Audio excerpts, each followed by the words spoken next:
अगर गवर्नमेंट्स इस सवाल को नहीं हल कर सकती तो आपके हिसाब से पीपल्स अल्टरनेटिव क्या होना चाहिए? भाई पीपल्स ऑल्टरनेटिव मुझे लगता है कि वही एक ऑल्टरनेटिव है, क्योंकि ये सवाल के बारे में हम लोग 100 साल से ऊपर से जानते हैं कि कार्बन डाइऑक्साइड की वजह से वार्मिंग होता है। ये हम लोग 100 साल से ऊपर से जानकार हैं इस चीज के बारे में।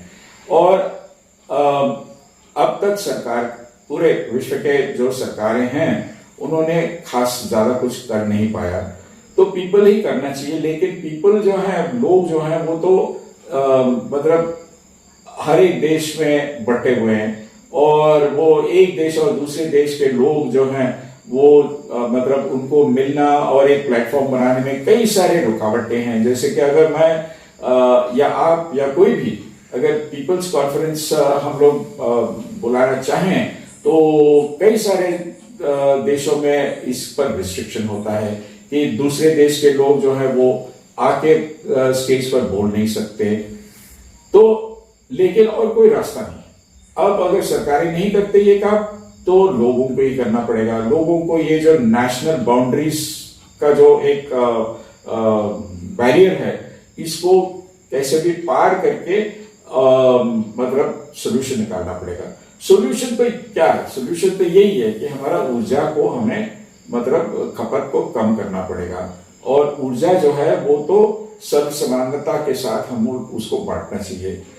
तीसरी चीज क्या है कि जितने जल्दी हो सकता है, जहां भी ये तापमान का बढ़ोतरी की वजह से कुछ नुकसान हुआ है, उसके लिए हम लोग जिसको कहते हैं कि जलवायु संकट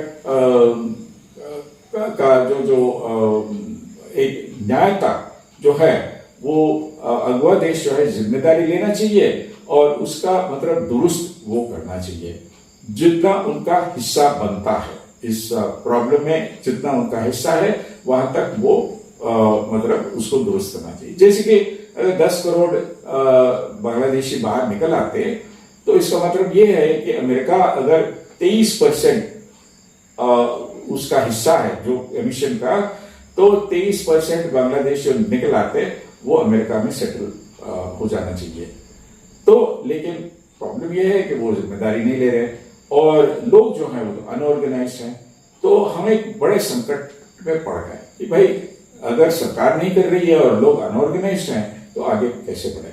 लेकिन फिर भी कोशिश तो जारी ही रखना पड़ेगा।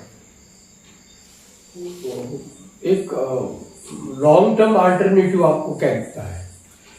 लॉन्ग टर्म अल्टरनेटिव मेरे ख्याल से किसी के पास भी नहीं है आज। बस सरकारों के पास है। दिशा क्या हो सकती है? दिशा यही है कि हमारे जो खपत है ऊर्जा का, उसको कम करना ही पड़ेगा। और हमारे कैलकुलेशंस के हिसाब से 50% कम करना पड़ेगा। कई और साइंटिस्ट कहते हैं कि 90% कम करना पड़ेगा। दिशा यह है सततता और समानता। तो सतत होने के लिए हमारा ऊर्जा का खपत कम करना ही पड़ेगा। अब उस पर आर्ग्यूमेंट हो सकता है कि कितना कम होना चाहिए, 50% या 90%, और समानता कैसे लाना है, क्योंकि ये प्रॉब्लम जो है ये सिर्फ एक टेक्निकल प्रॉब्लम नहीं है, ये एक इकोनॉमिक प्रॉब्लम है, ये एक सोशल प्रॉब्लम है, ये फिलोसॉफिकल प्रॉब्लम है इत्यादि। क्योंकि अगर समानता लाना है तो क्या ये पॉलिटिकल सिस्टम से ला सकते हैं? तो हम लोग यही कहते हैं कि पर्यावरण को कायम रखो। अगर होना है तो आपका आर्थिक व्यवहार और आर्थिक परिस्थिति को बदलो, क्योंकि अगर आपका पर्यावरण खराब हो गया, आप जिंदा ही नहीं रह सकते, तो आपका आर्थिक मतलब सिस्टम जो है उसको रख के फायदा ही क्या है। तो लॉन्ग टर्म सोल्यूशन यही है, समानता और सततता। लेकिन उसका जो रोड मैप है किसके पास नहीं है आज। Thank you Sagar, thank you for giving your valuable thoughts to us. Thank you for having